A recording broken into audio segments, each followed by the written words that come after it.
бүгінгі сабағымызды бастайық. Бүгінгі сабағымызды компьютерлік жад. Компьютерлік жадтары оқу мақсатымыз компьютерлік жад түрлерінің мақсатын сипаттау, ішкі жад, сыртқы жад, тұрақты жадтарын анықтап білу. Оқу мақсатына біз міндетті жетуіміз керек. Қазіргі бірінші сабағымызды бастамас бұрын, өткен тақырыптарды бастамас бұрын бірімізді гүл тілегі тілейік. Бірімізді бүгінгі сабағымызды тілек тілейікші. Алдыңғыда бүгінгі күнгі сәттілік тілеймін. Сәттілік.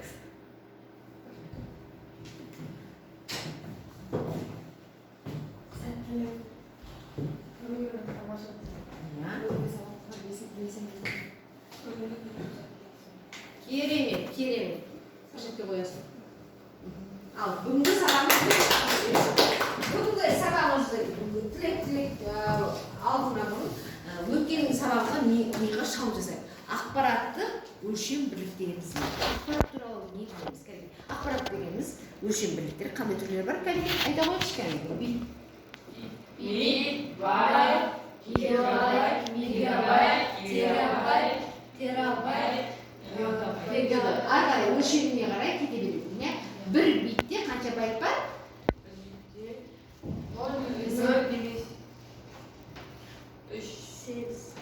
Сегіз байт бар. Бит бір битте 8 байт бар.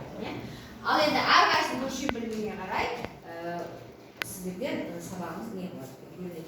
Жад туралы, кәнігі сыртқы жад туралы, ішкі жад туралы түсініктеме берейікші кәнігі. Алдарыңызда қосымша құралымыз бар. Мінекей қосымша құралымыз бар. Компьютерлік жадтар, ішкі жад туралы не түсініктеме, сыртқы жад туралы түсініктемелер беріп қояды. Кәнігі, алдарыңызда.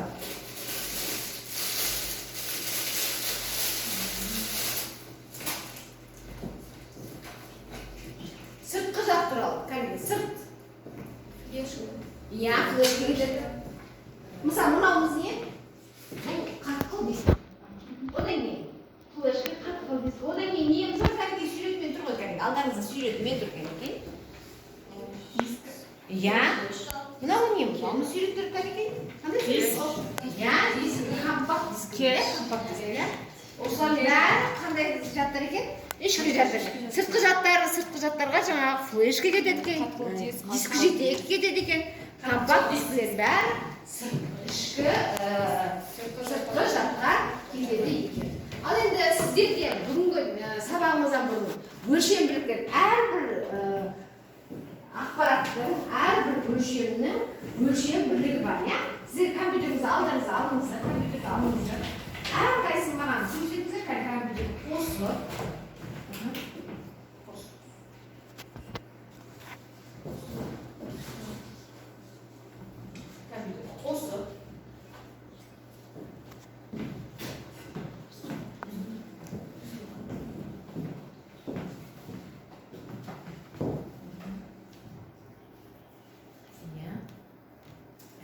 Әрқайсының ақпараттың өлшемін көрсетіңіздер.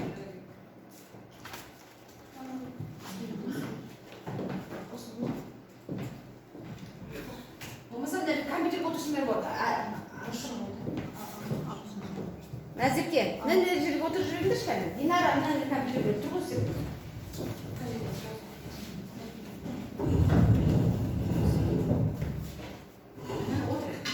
Отыра ғой, Назерке.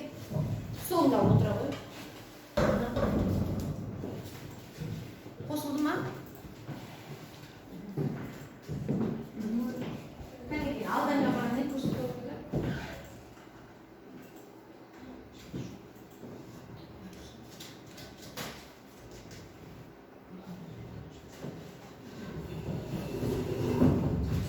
Кәнекей, Назерке, бұл алдында 42 килобайт. Дұрыс, керемет.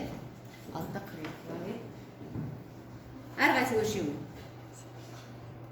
Біреуіне тоқтай қой.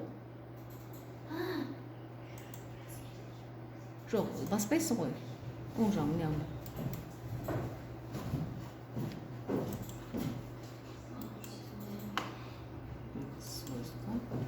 Қанша не екен? Сиятыны 16 килобайт сияды екен. Негізі размері 13,2 килобайт. Керемет ол дүния. Қан арай. Айдасын істедің.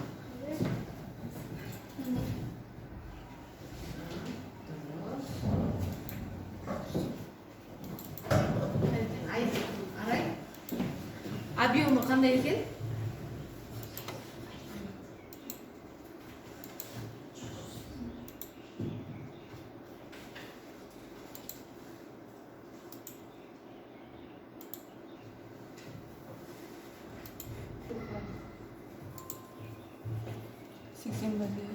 сексен бесте 8 мегабайт екен. Өші ғой, өші ғой.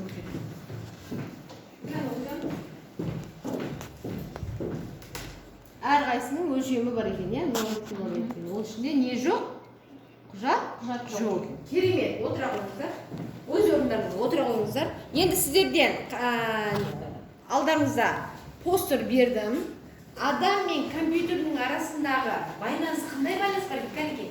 Сіздің көрсетіңіздер, постер арқылы адам мен компьютердің арасындағы байланыс.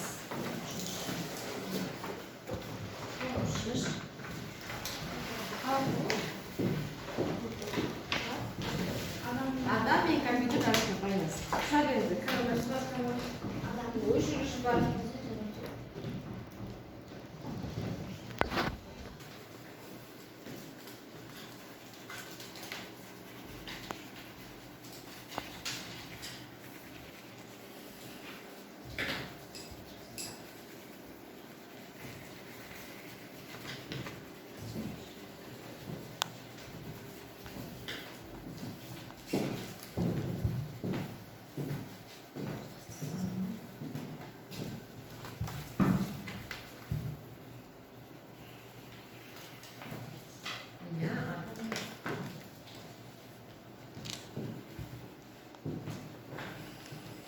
Hayt duruşundan bırak. Buları kendileri.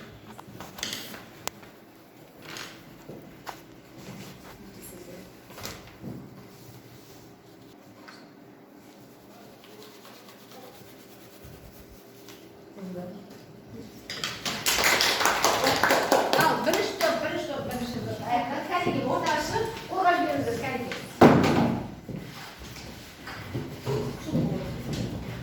Orada açın. Sen buradayız. Адам мен компьютер арасындағы компьютер жат туралы. Контент. Ал.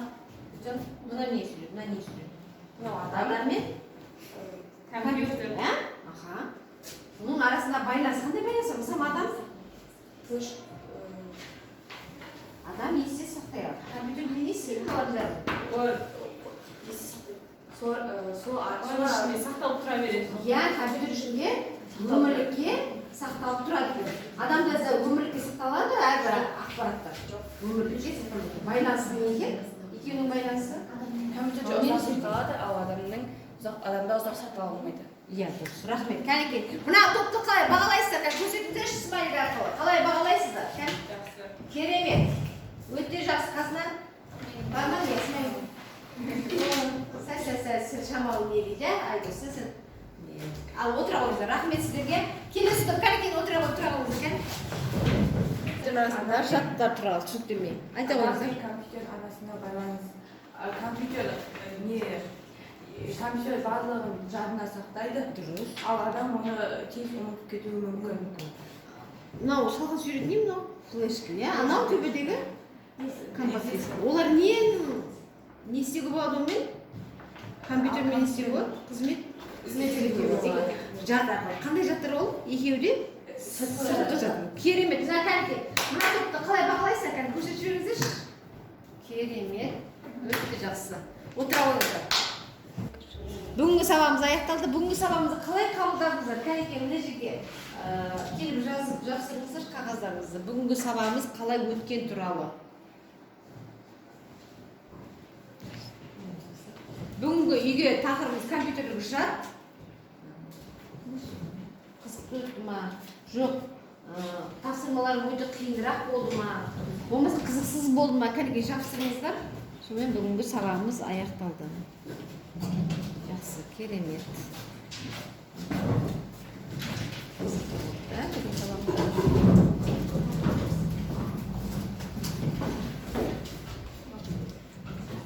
Өте жақсы.